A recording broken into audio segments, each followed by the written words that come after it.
Hi guys, my name is Nico. My real name is Chris. I was born in Rotterdam, 1971, and this is my story. It's a story about my sobriety. I'm 5 years sober, and I got the last week a lot of messages like, "How did you do it? How did you beat the demon?" and stuff like that. And I didn't beat the demon. It's still here. It's still going strong, but I got it under control. Um, 5 years sober. So that being said, I wanted to share my story. If it helps anyone, perfect. If it doesn't, at least I gave it a try. So I'm 54. Um, I reached rock bottom in the pandemic. I was working at a restaurant and drinking heavily. This is mostly a story about alcoholism, or my alcoholism, and what they now call, like, what is it, alcohol syndrome, or they gave it another name. It's alcoholism. To me, it is alcoholism, and that's what it is. So I tried many times to get sober. I slipped many times, and yeah, I'm now 5 years sober. So I think it's good to share my story. Hold up, there. I think it's a good thing to share my story. So without further ado, without cutting, without editing, this is just me telling my story as I can remember, as good as I can, because during my alcohol abuse, a lot of things have disappeared um, in my mind. So, all right, here we go. For me, alcohol started when I was really young, and we're talking about 8 years. Um, we went to a wedding, a family wedding somewhere in Rotterdam. The whole family was there, everybody dancing, everybody having fun, and everybody drinking. And I wanted to be cool. I wanted to hang out with the adults. So I started drinking shandy. Shandy is a Dutch drink. I think worldwide everybody knows it under different names. But it's about 90% Sprite or 7 Up, and then there is a little splash of beer in it. But if you pour it in a glass, it looks like beer. And so I was like, I'm a kid. I didn't know anything about it. I just wanted to be cool. I wanted to hang out with the cool kids, or the cool uncles. The cool, I wanted to be cool. So I started drinking. Everybody was laughing. Oh, you're gonna get drunk, and like, it was innocent, basically. But if we look back on it now, it wasn't. I think that night I had about 24, maybe more shandies. Um, I drank it to get drunk because that was cool, right? You're at a wedding and everybody's partying, and at the end of the night, everybody is wasted, and so that's, for me, is how it started, or how the alcohol demon kind of got a hold of me. I call it the alcohol demon. Everybody calls it something different. But this is my story, so there we go. Then slowly, when I got older, something happened on a camping trip. Um,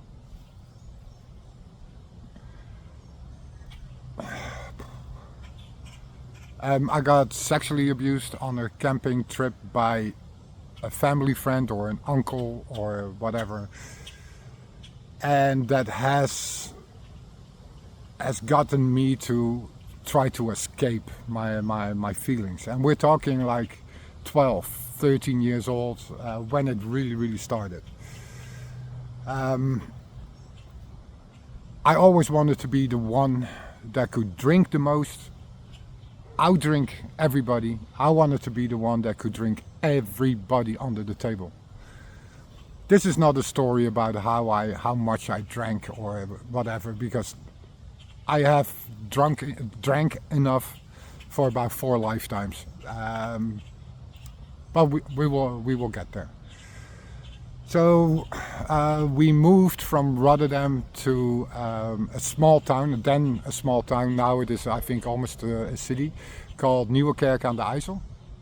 Small, all new built developments, and our parents wanted to get us out of the city. To get us a better education, more space to be able to play around, and that you could just play on the streets and not get hit by cars.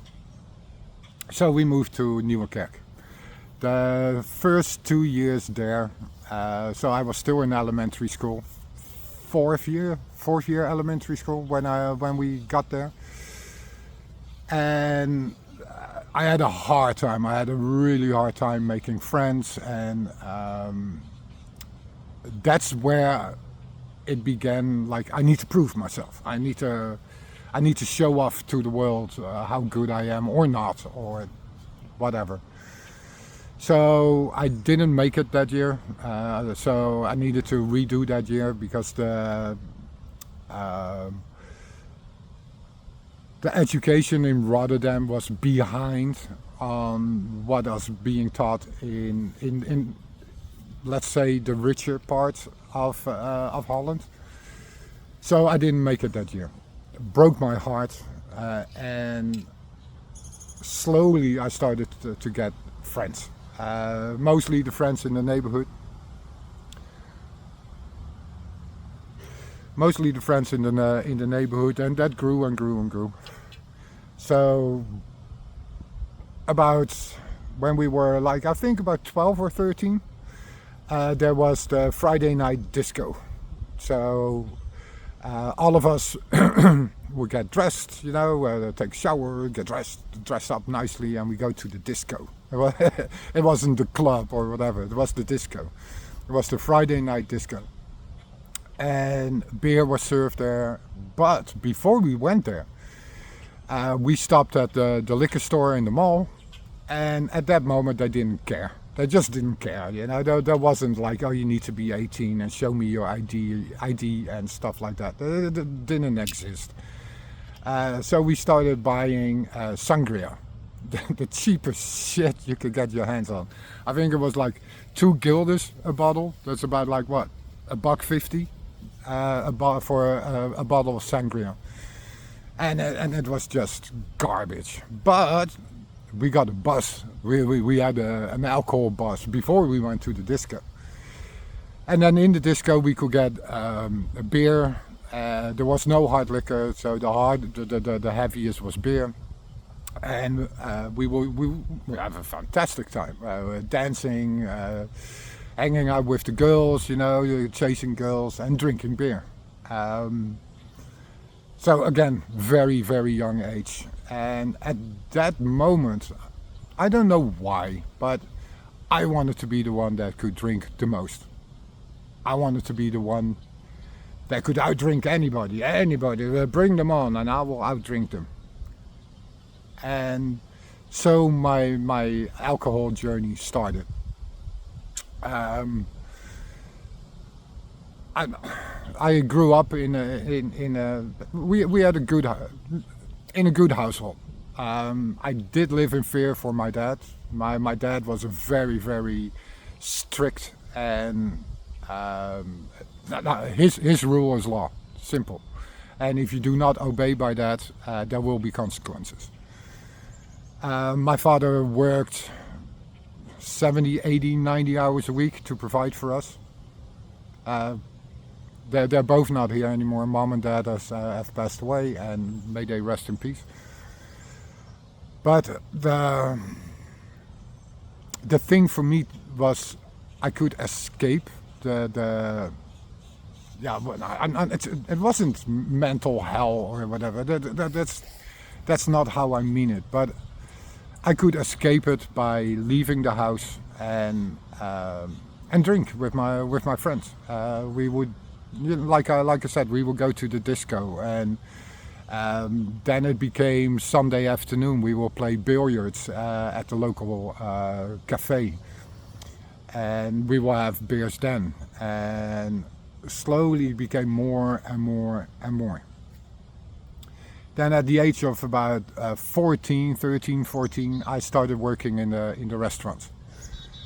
I asked my dad for some money to go to the movies, and he said, "Well, if you want to go to the movies, you need money. So if you want money, you need to work for it."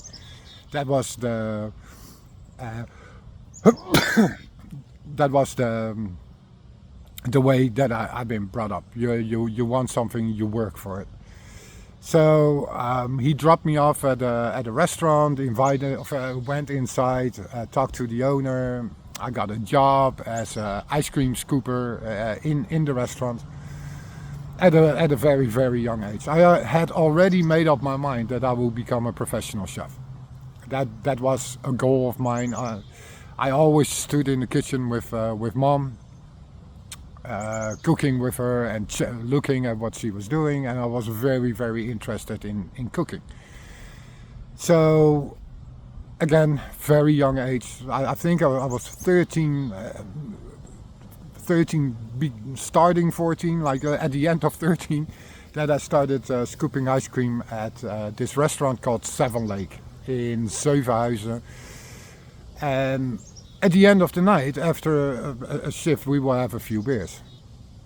It didn't matter that I was underage. Like again, it didn't.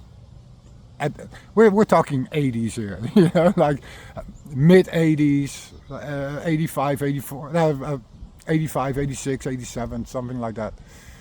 So nobody cared, and it was fun, let the boys have some drinks. And what started out as a weekend job, or like an evening gig, started out becoming almost a full-time job, even though that I was still in high school at that moment, studying to become a chef. In Holland, the education for becoming a chef is different than example here in Canada or in America. You need to do 2 years minimum. That starts in high school. After that, you do another 4 years. It's called work in school, so there's a word for it. And I'm sorry, English is still not my first language. But you work 1 day a week. Sorry, you go to school 1 day a week, and you work 4 days a week in a restaurant.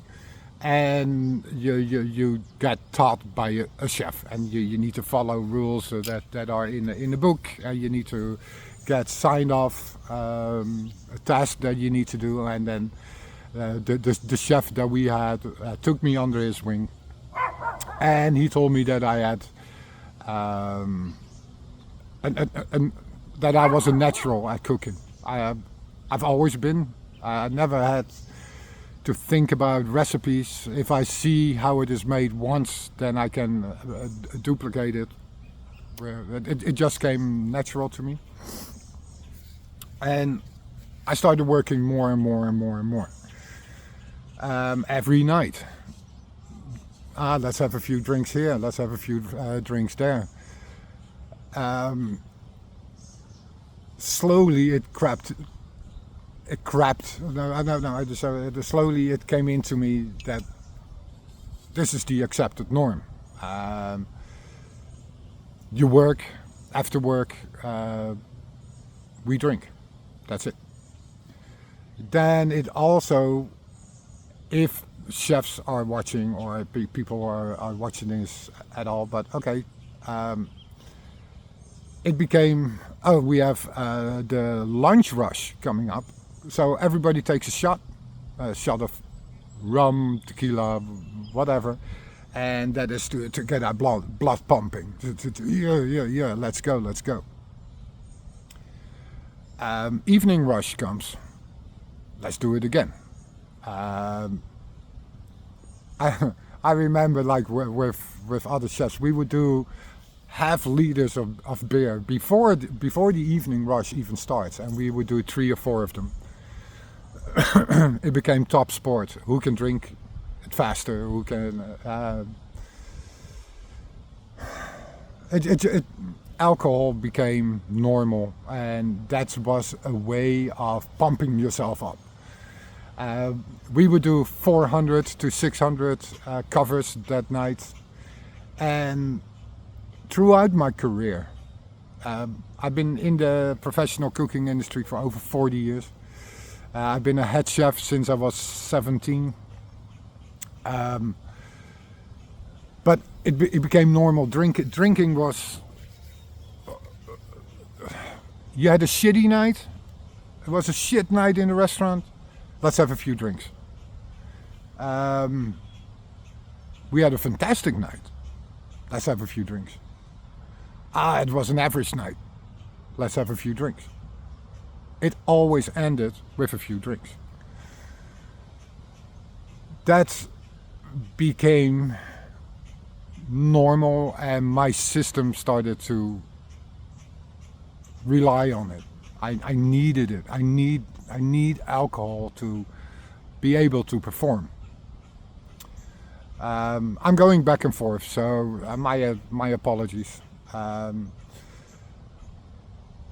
As a head chef, I would make sure I have things on the menu that I need beer for. My go-to was beer, often accompanied with tequila or Southern Comfort or anything like that. I would make sure I have on the menu items that I need beer for. So somebody ordered beer battered shrimp. 2 beers for the kitchen, I need to make beer batter. So that was 1 for me and 1 for the beer batter. And I would do that 10 times a day. It goes all day long, non-stop. Every day, 7 days a week, non-stop. The drinking became part of my identity. I told my parents many times that I had a problem, and again, my father was always away. Like I said, I go back and forth, and I'm sorry, but this is just the way that I express myself, and this is the way that I talk. My father was never home, so he became like the guy, like, who is that man that carves the meat on Sunday? You know, because he was never home. He was out providing for us, and I've never seen that or even respected it.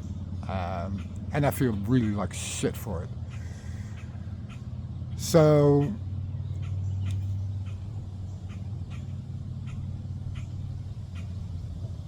to get attention from my dad was fucking up or doing bad things that are not correct. You know, like I figured out that if I fuck up and if I do, like, you know, he will get mad at me, like really fucking mad. Like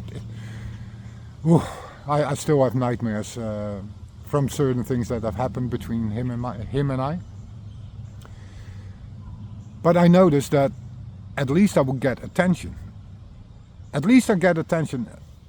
It didn't matter that it was bad attention, that he was angry at me and yelling at me and screaming at me and beating me and kicking me down the stairs and kicking me up the stairs and throwing me down the stairs and hitting me with his van, with his car, while I was riding my bicycle.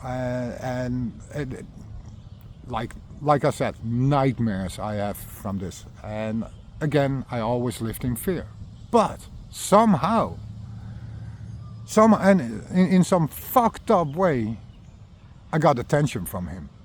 And that's what I was craving. That's what I really needed in my life. Shame in the family was a big thing. We can't be embarrassed, we can't be ashamed of anything, so at a lot of my problems, money was thrown at it and make it go away. Let's wipe it under the rug, make it go away, and move on. Don't do this anymore and move on. So my whole life, and trust me, we're gonna get there. I've done fucked up things. I've hurt people. I hurt the people that loved me. I hurt my brother. I hurt my parents. I hurt my family. My first marriage crashed because of alcohol. My second marriage this is with the one with Carrie Ann that I'm now with. She stood by me, even though that I put that woman through hell. But okay, working in the restaurant industry. The first restaurant where I worked at was owned by, let's call it what it is. It's mafia, drug dealers, gangsters, Rotterdam's underworld, and they took me under their wing. They became the dad that I never had, because my dad was never there, and it was always accompanied with drugs, with alcohol, and it became normal. These people took me in as family, and looking back now, it was the worst thing I've ever done in my. But it is part of my story, so it's just the way it is. Every night drinking heavily until you cannot walk anymore. It was normal. Cocaine. We did. I was 15 years old, and in Holland, for instance, Christmas is 3 days. So you have the first day. You have the night of Christmas Eve, the first day of Christmas, second day of Christmas, Boxing Day. That's how it went. And Christmas Eve, we will have one sitting, and then on the first day of Christmas, second day of Christmas, we do 3 sittings, restaurant packed to the gills. In Holland, we do not really do family dinners at home. We go out to dinner. You take the whole family and you go out to dinner and you eat at a restaurant. It's massive. It's the business card of the restaurant. Basically, you show what you got. 8-course meals, 12-course meals, normal. And we would the first setting will be like around 1, finish around 4. Then we have an hour and a half to reset the kitchen, fill everything back up. Then we do the second seating, and after that we do one more, and that's the from 8:30 until like midnight. We would work 2 weeks before Christmas. We would do 80-hour, 90-hour weeks. I would live at the restaurant. Non-stop drinking though. But we would do our prep. We would do everything ready for Christmas. And then Christmas comes. And this is no joke. We're pumping out like, what is it, 1,800, 2,000 meals or seatings in one day. And we do that then 2 days in a row. And then Boxing Day come and the restaurants or we get the day off. And we will go out. Second day of Christmas. We finished it. The boss is over the moon because he has never seen that much money in his life, even though that he's a gangster. But we're talking serious money. I would say we will make about between 80 to 100 grand in a day. People would drink wine, the most expensive wine, the most expensive champagne.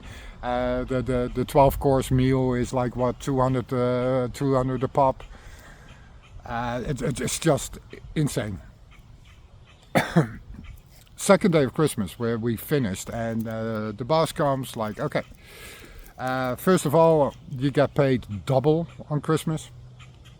And so even as a worker, as a chef or as a cook, you make an astronomical amount of money. I was like 15, 16 years old, and I would get paid after Christmas. And I go home with 4 or 5 grand in my pocket. And for a kid, it's just insanity. It's just insane. So second day of Christmas, at the end, he comes in, woohoo, like a fucking, we crushed it, we are amazing. Everybody gets a bonus, so we got like $200 in our pocket or in our hands, to put in our hands. And we will go out with the whole team, and we go downtown Rotterdam, we go to the clubs and discotheques and whatever, and get wasted, absolutely wasted. But we're so exhausted, we are so tired, you're over the tiredness, and drinking, and then the next day we pass out. I remember we didn't even clean up after the last dinner service on the second day of Christmas. We just left. Everybody comes in on Boxing Day, and then we clean the kitchen and we clean up our mess and make the kitchen spotless.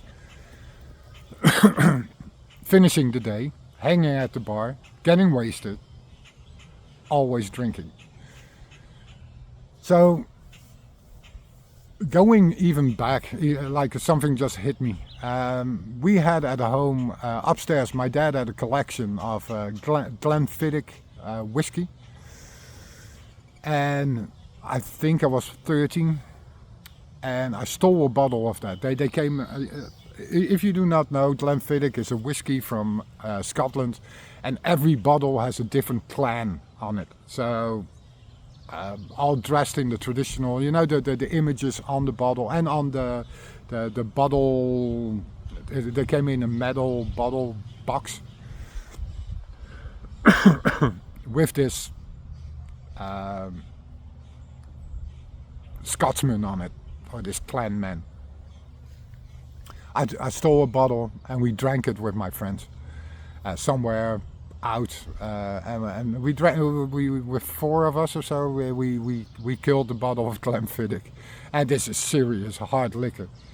I even think that my brother got in serious trouble for that, even though he had nothing to do with it. Sorry, Andre. Not funny, but it's part of it. Okay, so. I worked all over the world. I worked in Spain, I worked in Switzerland, I worked in Austria, I worked in Germany, Aruba, and now we're in Canada. And one thing I can say is the restaurant life is everywhere the same. All over the world.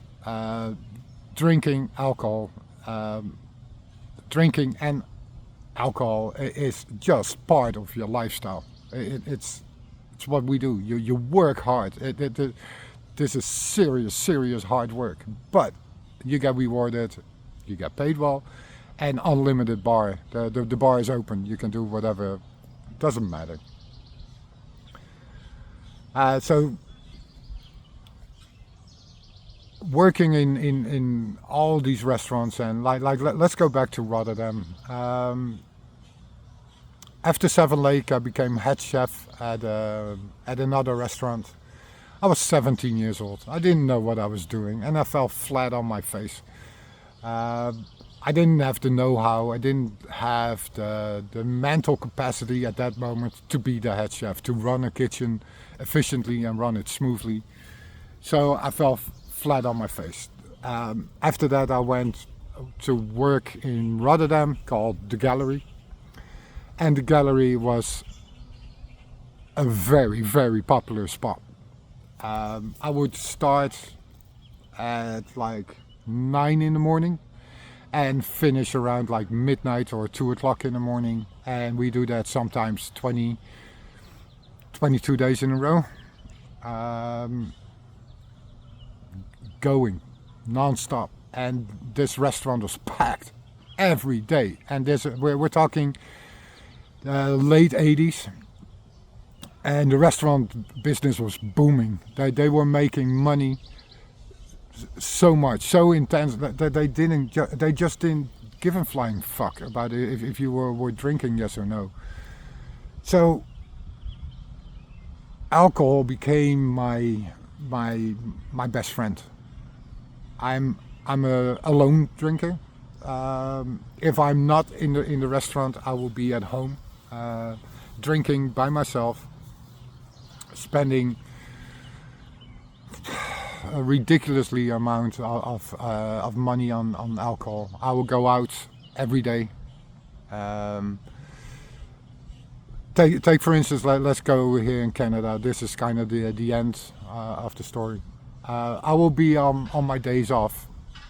I will be at 10 o'clock at the Deppener, or something like you call it the Cornerstone.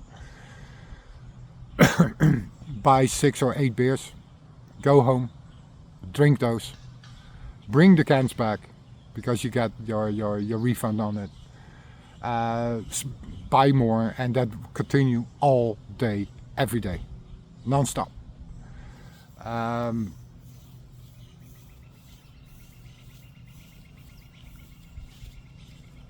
It's just sad that my life has turned out that way.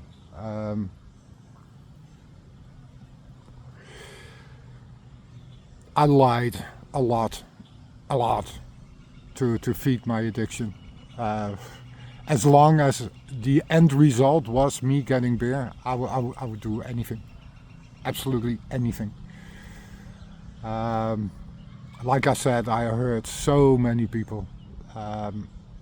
I don't have friends like I just don't have them. Why? I cannot maintain friendships because of my dishonesty. My dishonesty started when I started drinking. I always lied. Like I worked at the highest levels of cooking, Michelin star cooking, and there's no alcohol in those kitchens. But I will have it in my backpack. I will have 4 or 6 pack in my and I sneak drinking because I need to feed the demon. I need to. Chef will come. Oh, you've been drinking? No, chef. No. I haven't. And no, I need to rely on you. You're my sous chef, or you're my always lying and drinking and destructive behavior.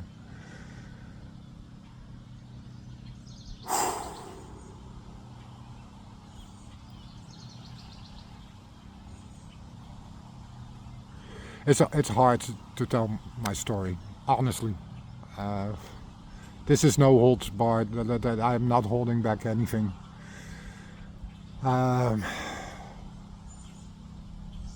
Alcohol destroyed my life. Drugs too, but luckily I beat that myself. I'm now over 22 years sober on hard drugs. I did cocaine by 4 or 5 grams a day for about a year and a half. Ecstasy, speed, LSD. But it wasn't me. It was never a thing. I remember we went to a concert or a festival called Lowlands, and we smuggled in like 160 or 200 ecstasy tablets to sell to get our money back for the festival. Was like $400 to be there, and we just wanted to recuperate our money. We didn't sell one. We ate them. We ate them all. I was bouncing around on 25 tablets a day, drinking non-stop. And at a certain moment, I catched myself, this was on cocaine, that I was doing so much cocaine and it took up my whole paycheck. And of course I need to buy for my alcohol. So my alcohol and my drug abuse, my whole paycheck was gone on that. But luckily, I just had enough. I had enough of hard drugs, and In my first marriage, we did a lot of ecstasy, a lot of coke. But it wasn't me. So at a certain moment, I said, "Stop, no more," and I haven't touched it ever since.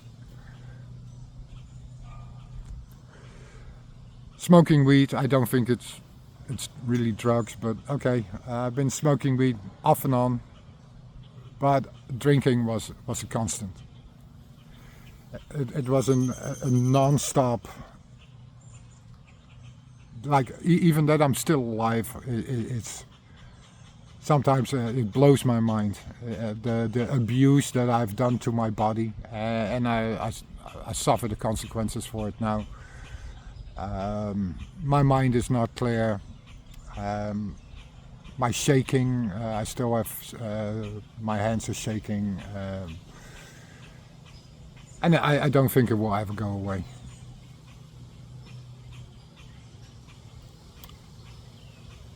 Like, if I just think about it, like, I would drink until I pass out.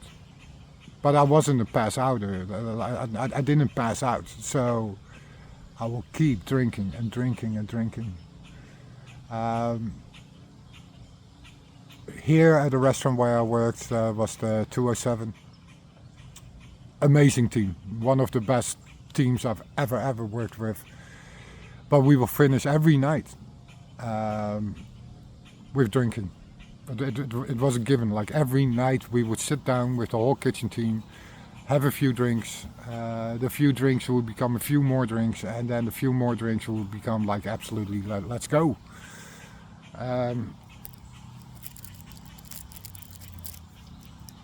I will get sometimes as not as punishment, but as a reward. Like, hey Nico, you worked really hard.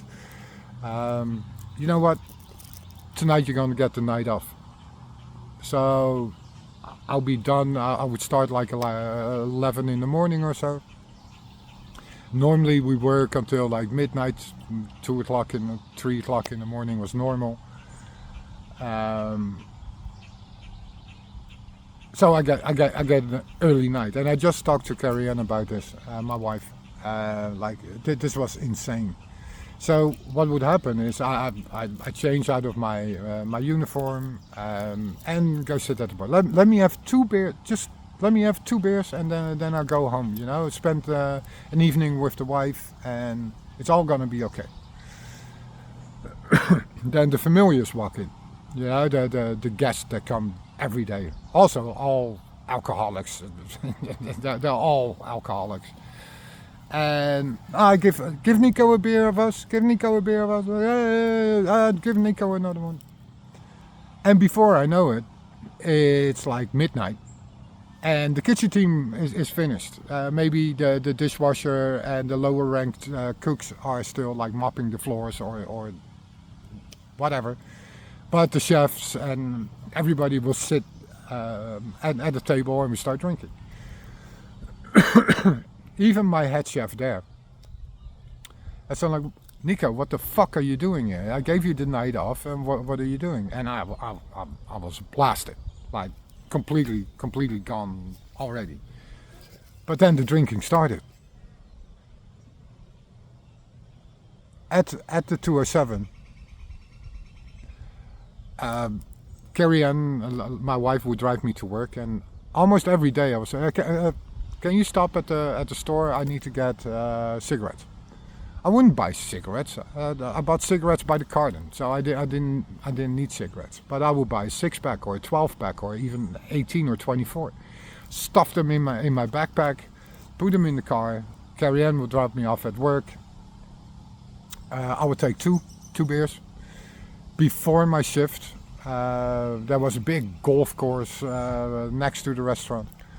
And I would take a walk onto the golf course, down 2 beers, eat peppermints to cover my breath, and start my job. And then every half an hour, every hour, I would go into the back where my backpack is, and drink like I would drink like these tall cans, like half a liters,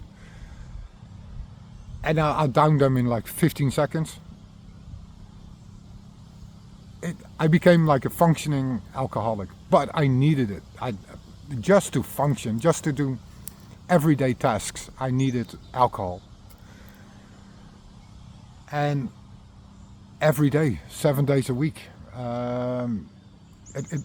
non-stop. Robbie's Steakhouse. I was the head chef at Robbie's Steakhouse.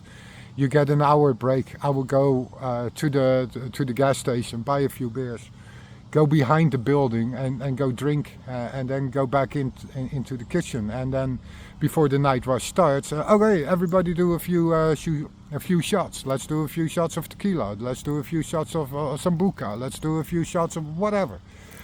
Let's go. Robbie's, you do like 1,000 people a night. And in a very, very tiny kitchen, 5-6 guys on the line. We will have beer hiding, or no, not hiding. We didn't even need to hide it. I will buy a case of 24, and somebody else buys a case of 24, and Coors Light or whatever we could get our hands on, at these big packs of 48 cans, and they were in the fridge, and it was a non-stop drinking, every day.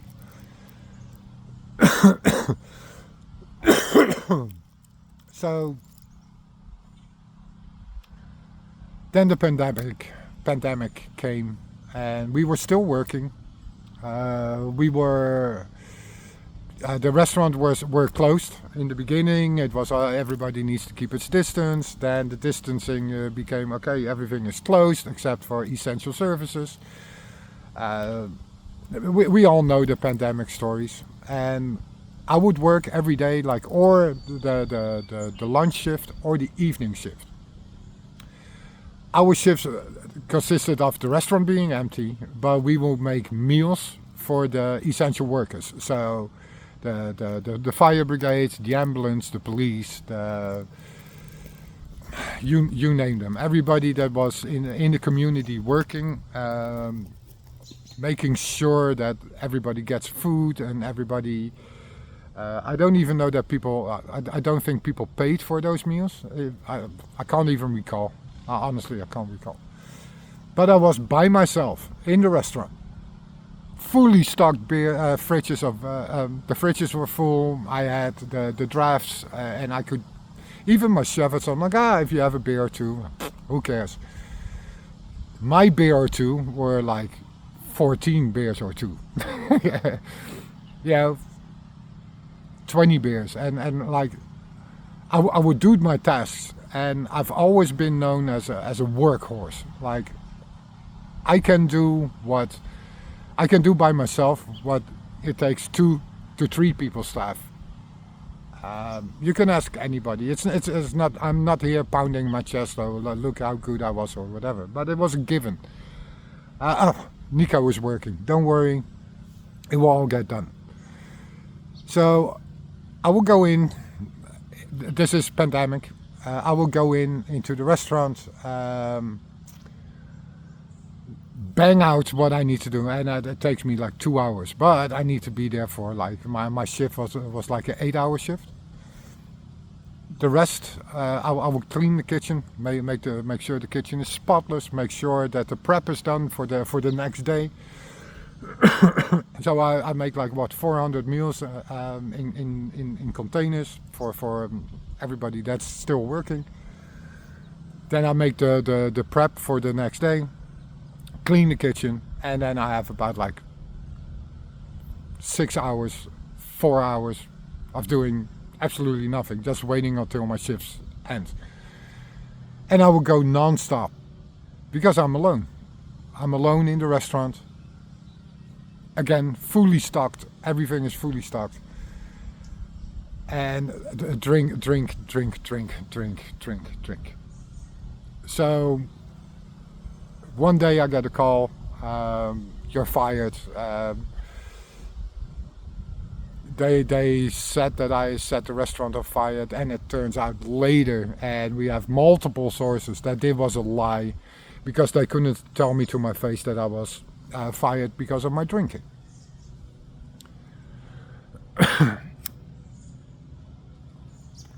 So people are asking, how did you beat it? How did you become sober? How did you do it? There is no magical story. There is no go to AA and you're gonna be cured, because there is no cure. Once you're an alcoholic for life.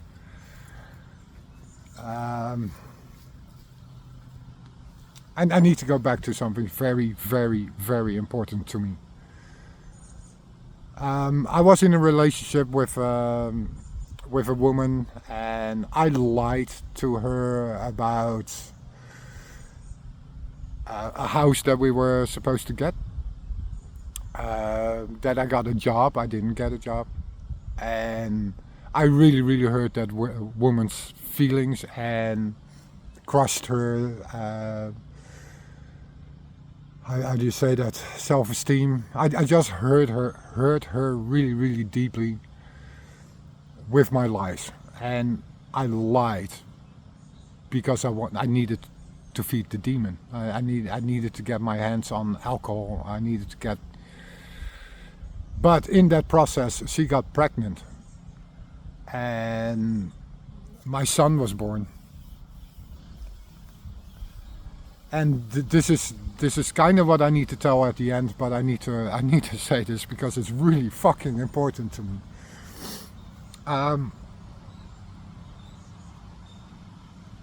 That lady, I think for self-protection, protecting my son, cut off all communications. I do not believe that was the right thing to do, because it was also a catalyst for me to keep drinking. My son was born, Delano. She gave me a 19-year sentence. My boy just reached out a few months ago. I had reached out to him a few years ago. I've always been looking for my boy. Looking online, trying to find, maybe he was playing soccer, or and they won the cup, or or he whatever. Trying to see if I could find anything. I couldn't find anything. For like 15, 16 years, the first 3 years of his life, I was so deep in my alcoholism, or so deep in my addiction, that I kind of understand what I don't want to name her. It's not important, but she cut off all communication. So I couldn't email him. I didn't see anything on Facebook. I didn't see anything on Instagram. And for like 15 years, I've been looking, searching every day off that I had. I would put his name in Google or Yahoo or whatever search engines, and see if I could find anything, and always nothing.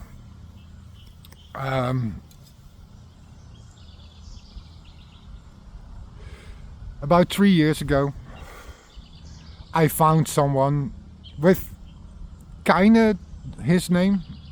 So I sent him a message and said, like, hey, listen, I'm looking for my son. Are you my son? And he says, who the fuck are you? I don't know you, and no, go away. I'm not the one that you're looking for. So okay. I keep searching. I keep going. I keep. So then, a few months ago, me and Carrie Ann are in the store, and I feel my phone buzz. I look at it, and it's a message on Instagram. And it is that person that I had messaged years before. And he said, I'm sorry, but yes, I am your son.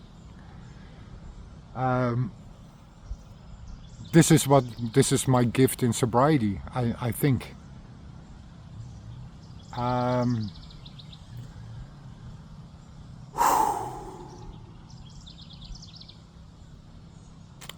After 19 years, 19 and a half years, I have my son back in my life.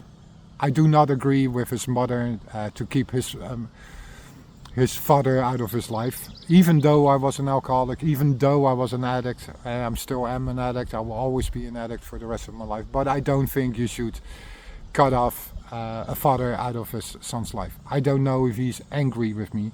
I don't know if he hates me. I don't know if he is traumatized because of it. I don't know what kind of trauma he has been going through. I don't know if he cried like, where's my dad? Why is my dad not in his life, or in my life, or anything? I do not know anything. He's a complete stranger to me.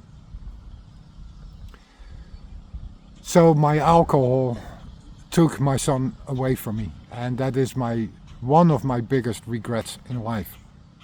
People say, what is your biggest, or ask, what is your biggest regret in life? For me, it is my son.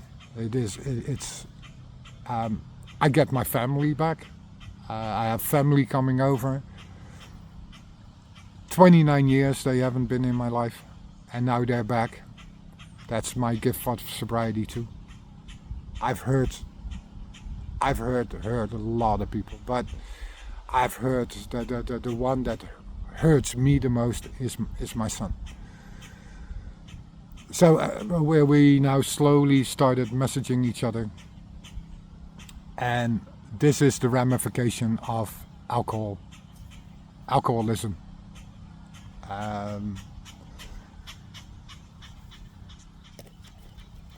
I want to get to know him. I want to get to know who he is. I want to know what his favorite color is. I want to know everything. But he is a 20-year-old kid. Like, yeah, it's like pulling teeth, talking to people. If he's watching this, I don't think so. But maybe he. You know what? I will send him this video too. I'm sorry, Dilana. I'm really deeply fucking sorry for any harm or any hurt I have put you through because of my addiction. I want to get to know you. I want to talk to you. I want to hug you.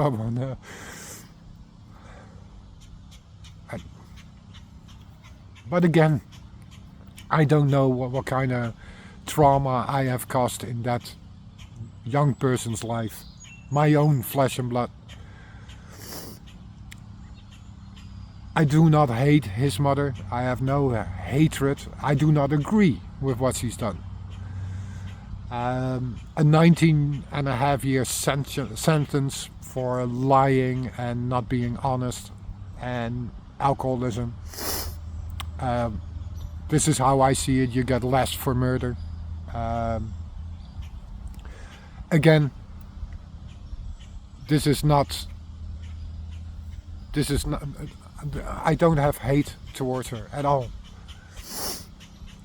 All I have at the moment is reconnecting with my son and getting to know him. So I needed to say this because it's so important. It's so fucking important to me. You have no idea.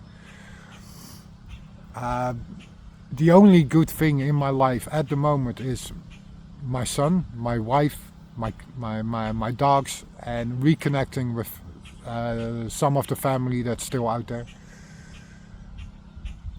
That's I'm like, saying sorry doesn't do anything. Actions. I believe in actions show remorse and show real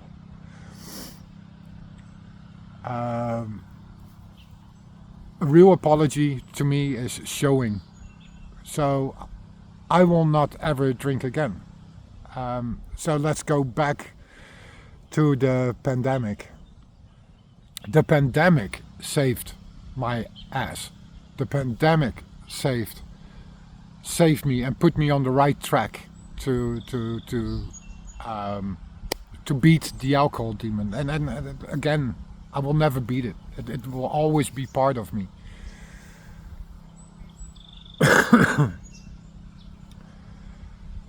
This is my story of recovery. So in the pandemic, me and my wife, with the help of my wife, we talked a lot. And because of the pandemic, the stores were closed, and I couldn't go to the depanneur and to the corner store because everything was closed, and you couldn't go anywhere. You could only, so I was forced to stay home for 6 or 8 months, and in that period, I decided that enough is enough. This is it. I hit rock bottom. This is my rock bottom. I need to get sober. What was my path to sobriety? I cut off everything. So what I mean is, I didn't go to family functions, because at family functions there was drinking involved. We all sit around, and everybody does it. Everybody knows how a family gathering is. We all sit around, and first we have coffee, then we have cake, and then slowly the alcohol comes in. So I think for the first year I stayed away. I cut off my drinking buddies. Can I just say, your drinking buddies aren't buddies, they are not friends. They are there when you have money, and they are there when you're drinking. As soon as you stop, those are the first ones gone. They will not want to hang around with someone in recovery, and they will not support because they are in their own alcoholism. They are in their own, I need to feed the demon. Your drinking buddies are not your buddies. Your family, your loved ones, those are the ones that have your back. Your drinking buddies don't have your back. Your drinking buddies are your poison. They will keep you drinking, because that's what we do. We are drinking buddies. So stay away from your drinking buddies. Stay away from your drinking spots, your bars, your favorite drinking spots. Stay away from them. Stay away from that corner store that you always go to. Stay away from, just cut it out of your life. I've done that. In my first year, absolutely no one. I didn't hang out with anyone. We couldn't go anywhere anyhow. There was the pandemic, so I was home, and I started working on myself, and I started to accept that I am an alcoholic. That's a big part. Very, very, very important. If you accept you are an alcoholic, and you accept that you wanna stop, that you say this is enough, that then you're on the road of recovery. There's no one, absolutely no one, that can force you to get sober. Not your wife, not the judge, not your doctor, not your boss, not anybody. I've seen guys in AA, I've done AA, it's not for me, but I've done AA, where people are being forced by law, by a judge, they are convicted. Oh, you're gonna get. You need to do these 12-step programs, and you need to mandatory meetings and all that bullshit. It doesn't work. It doesn't work. Stop forcing people to get sober, because an alcoholic doesn't give a flying fuck what you want. An alcoholic doesn't give a shit about anyone as long as he can continue drinking. So stop. Like, honestly, everybody out there that tries to force, oh, if you don't stop drinking, I'll leave you. fucking leave. Like, go, leave, go away. Let him hit his rock bottom. Let him go and hit the absolute lowest point in his life. Because an alcoholic will not get sober if he doesn't accept that he is an alcoholic and that he has a huge motherfucking problem. Excuse my language, but it's how I talk. I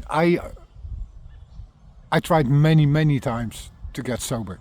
I had 3.5 years, I had 6 months, I had 2 months, I had weeks, and every time I slipped. I would go to AA meetings, and I would sit there and God grant me serenity, blah blah. I'm not a religious person. For me, they say AA is not religious and whatever, and I can go into it. Yes, you are. You start with the serenity prayer and you end with the serenity prayer, like God grant me serenity, whatever.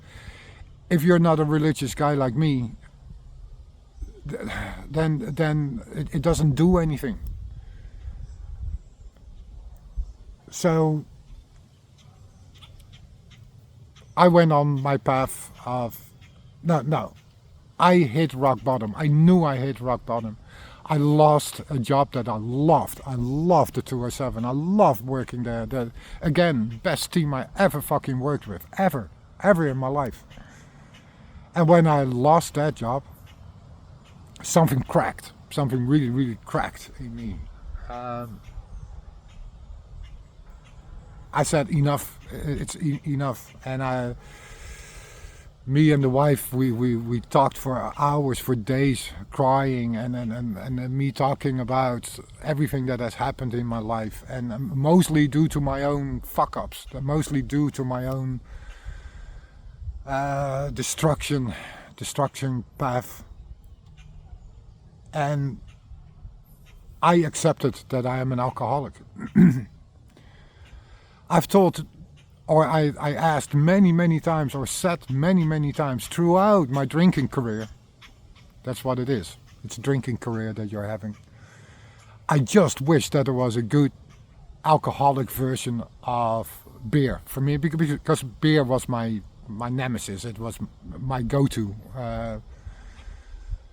When I lived in Aruba, beer and rum and tequila are cheaper than water. So I would drink like 24, 48 beers a day and half a bottle of rum and a bottle of tequila every day, non-stop. Like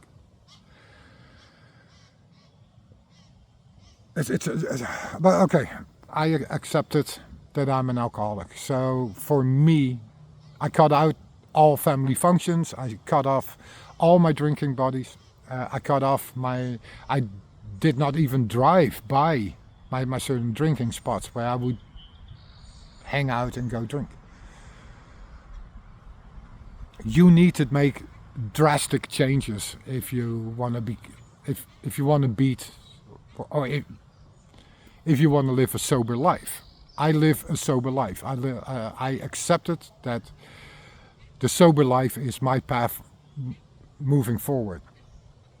I still drink beer, but alcohol-free beer. If you look at a few other videos here on this channel, it's all alcohol-free beer. I can now go into a bar or a restaurant and do not be triggered or not be triggered by alcohol. Because you know what? I can have a zero Heineken or I can have a zero Bud. And please, restaurant owners, step up your alcohol-free game. At the moment, I have 2 or 3 alcohol-free beers a day. And it gives me the how do you say that? It's the natural movement, you know? The kluk in your glass, that on a hot summer day, an ice cold beer, it's so fucking good. It's like, but I can do it now alcohol free. Do not start drinking alcohol free in the beginning of your sobriety journey, because you will slip, and that's a given, an absolute given. For me, it was about 2 years in that I started having an alcohol-free beer. Let me have an alcohol-free beer. It's now the accepted norm. For me, if I go somewhere and I will have a six-pack with me, alcohol-free beer, it gives me that feeling, the feeling of drinking alcohol. But I'm completely sober, and I do it sober. That's living a sober life to me. You can come to my house and we're gonna sit down and we're gonna have a beer together, but it will be an alcohol-free beer. Now I can do that. So there's so much more that I forget to mention. But the gifts that I got from living a sober life is I get my family back. I have my son back in my life. My wife trusts me again. Even my dogs. I would have these. I'm an anger drunk, you know. So when I was drunk, first it is the oh woohoo and yay, singing and partying and whatever, and then I drink more and then drink more and I drink more and I become an angry drunk. Again, like I put my wife through hell, like absolute hell. Well, that she is still with me. She says, I always knew that the sober me. Apparently, I'm an amazing guy when I'm sober. I got my shit together. We make kick-ass hot sauces, I think. We grind every day. I work 24/7 building our hot sauce brand, and I do it together with my wife. We're together 24/7. Sometimes I say, can you go away? And then she's gone for 2 hours. And it's like, can you come home? Yeah, because I miss you. I love her to death. So there is no magical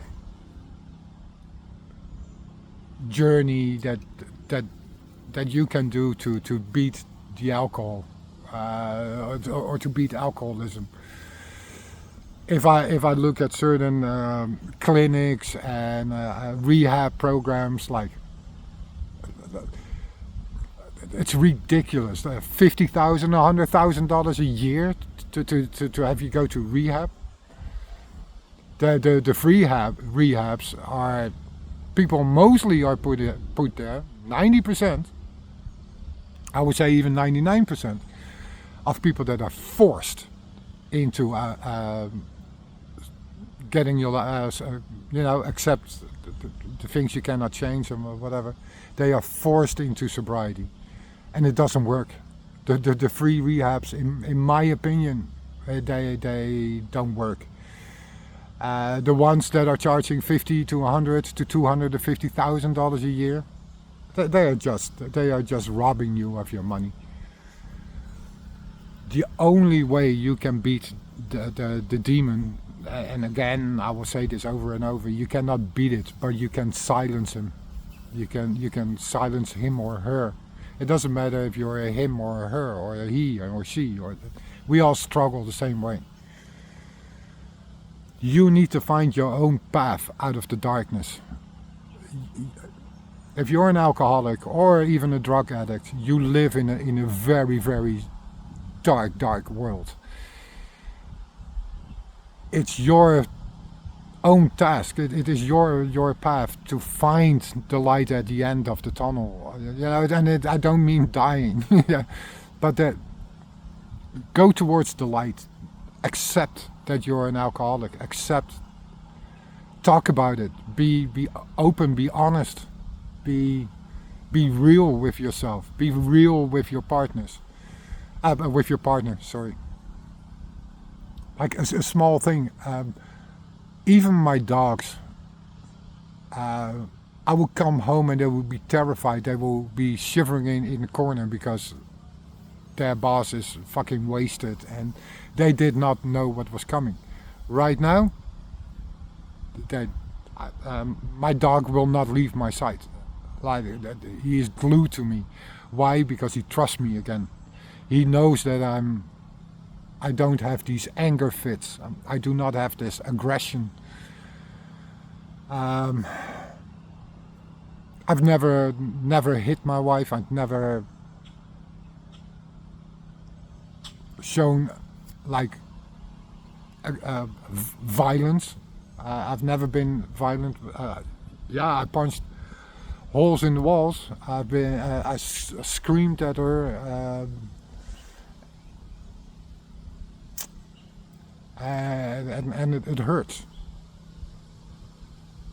Um, for many years, even when my parents were alive, they didn't want to. Mostly my father. He didn't want to talk to me. You're dead to me. And my mother was caught in the crime. I wanted to talk to my mom, and I couldn't because I needed to call at home, and my dad would pick up. That hurt me a lot, and I kept drinking because of that. So there's all these elements, and I could always find an excuse. I can't see my son. It's a legitimate excuse. So let's keep drinking. I can't talk to my mom. So let's keep drinking. Everybody drinks to put or to run away from their responsibilities, right? Um, I would wake up often. Fuck, what have I done now? What kind of excuse do I need to come up? What kind of lie do I need to tell now because I fucked up last night? And the problems are still there. If you drink to run away from problems, you only numb the problem for a few hours. Then you wake up, your wallet is empty, you got a fucking headache, you want another drink, and the problems are still there. So it doesn't solve anything. It doesn't do anything. I'm slowly getting out of the problems that I have caused. Slowly. It's a long process, and it will take me another 5 to 10 years to remedy or fix everything that I have broken. But I do it sober. I'm not running away from it.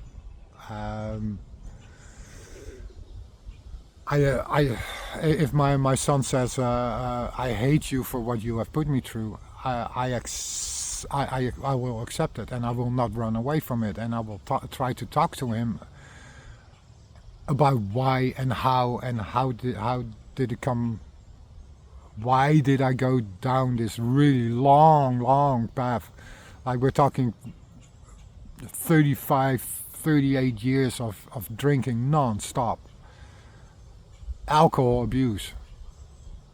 And so to anybody that has watched this, the whole thing, it's a long video. To anybody that has watched this, there is no magic path. You need to walk your own path. Accept your fuck-ups. Accept your mistakes. Apologize to the people that you have hurt. And they will still hate you for it. I have apologized to almost everybody. And in the end, they're still there. So I'm like, whatever, man. Whatever. Yeah, you're full of shit. You're still a fucking liar. You're still that addict. And they will not accept that I now live a sober life. And I need to accept that. That there are certain people that I will never get back. There are certain people that will never talk to me again because of what I have put them through. Again, I apologize to everybody that I have hurt, and that the only way that I can show that I'm real this time is through my actions. I've never thought I would get 5 years sober, ever in my life. I was that guy, that everybody said, he's too far gone, he's too far. We will bury him in a few years. He is so far gone in his alcoholism. that he will never get sober. I will. I've said it a few times. Oh, look at me now. No, no, no. What I need to say is thank you. Thank you for pointing it out. Thank you for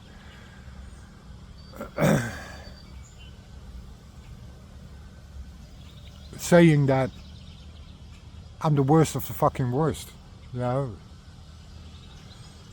When I started my journey, and again, thanks to the pandemic, I couldn't go anywhere. So there was no way. I was like 6 months into my sobriety when everything started to open back up.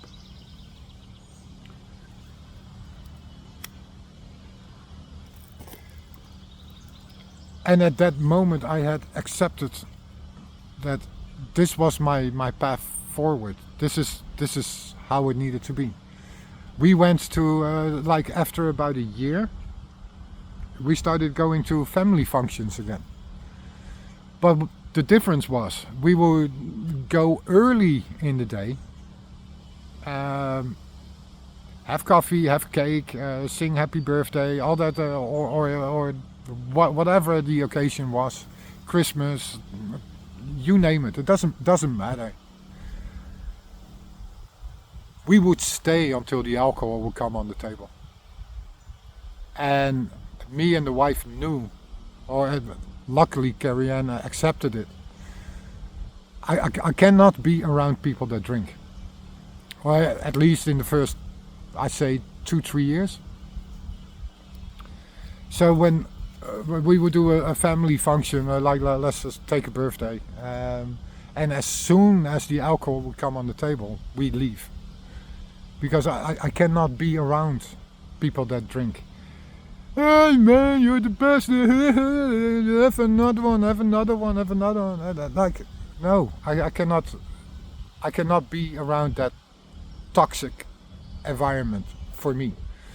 I always said I wish that I had put warning labels on the alcohol, on any alcohol. Alcohol kills just as much as cigarettes and drugs, and maybe even more. Drunk driving kills people. Families are being torn apart by alcoholism, and we do nothing about it. There's still commercials on the TV that come by. Oh, Heineken, woohoo, or hey, Jack Daniels. It doesn't matter. It's the accepted norm in society that alcohol is accepted. It doesn't matter what age you are. Legally you're not allowed to drink at 18, but come on, man. Like I was like 10 years old. We were at the camping, and my dad gave me a beer. Like, let's see if you can drink a beer. It's just the accepted norm in society, and I believe it needs to change. It just needs to change. Would it have made a difference if there would have been a warning label on it, like on cigarette packs, I'm not sure, but at least I was warned. That at least send out a message like alcohol destroys lives, alcohol ruins families, it kills. I judge no one. If you want to drink, go ahead, man. If that makes you happy, so be it. I've done it for way too long. Did it in the end make me happy? No. No, it destroyed everything that I held dear. Now I live a sober life and I love it. I absolutely fucking love it. I want to get a tattoo in my neck, like... 0%, like I'm a 0%er. I live my life 0%. Now, after 3-4 years, I can be around people that are drinking. I don't like it, and no, sorry, wrong. I can be around people until they reach a certain level, until they start getting drunk. Then I need to get out. Because I cannot be around people that are drunk. It triggers too much, it makes me angry, and does it give me the urge to drink again?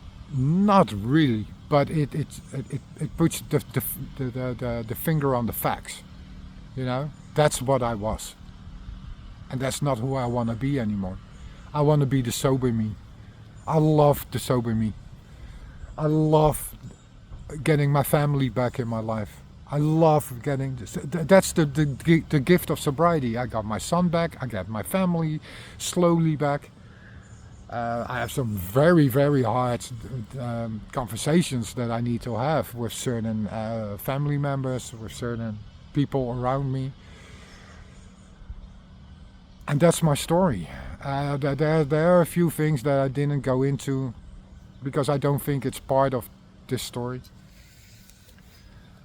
I hope it helps someone. You know, I got today two messages today, just today, two messages of people saying, "Hey man, you got so many years under your belt, sobriety. Am I an alcoholic? I do this, that, and that." I love talking to people about sobriety, but I cannot make you sober. My story will not make you sober. You need to. You need to do this. Not your wife, not the judge, not the rehab center, not you. You see that? You. Look at yourself in the mirror. That's the one you need to beat. That's the one you need to battle. It's you. You are the one that need to get you out of that dark space. And be honest. Just be honest. It's not even about apologizing to everybody. You know, like I said, I did my 12-step programs, and did it do anything for me? No, because AA wasn't for me. You need to find your own path out. It's hard. It's difficult. It's the roughest road you will ever be on, ever, in your whole life. But this is your battle, and I believe in you. I believe you can beat the demon. Or at least fight him. Do you know how fucking amazing sobriety is? I don't have to lie. I don't have to worry about all the money that I've spent. You know, I will wake up and I don't have a penny left because I drank it all away. But I still need money to go get more. So you can do this. And this is my story. This is as honest as I can give it. And I hope it helps someone.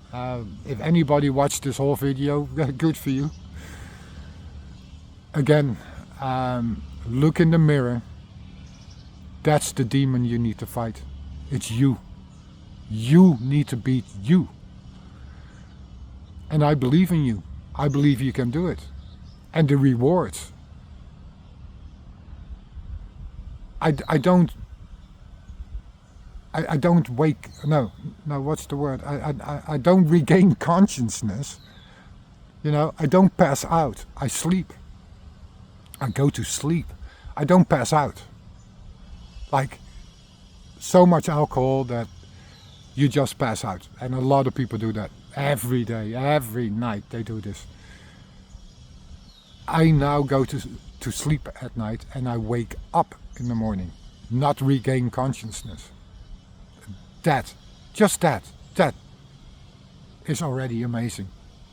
So again, if you're on the path of sobriety and you want to beat or you want to fight alcoholism or drugs, the only one that can do it is you.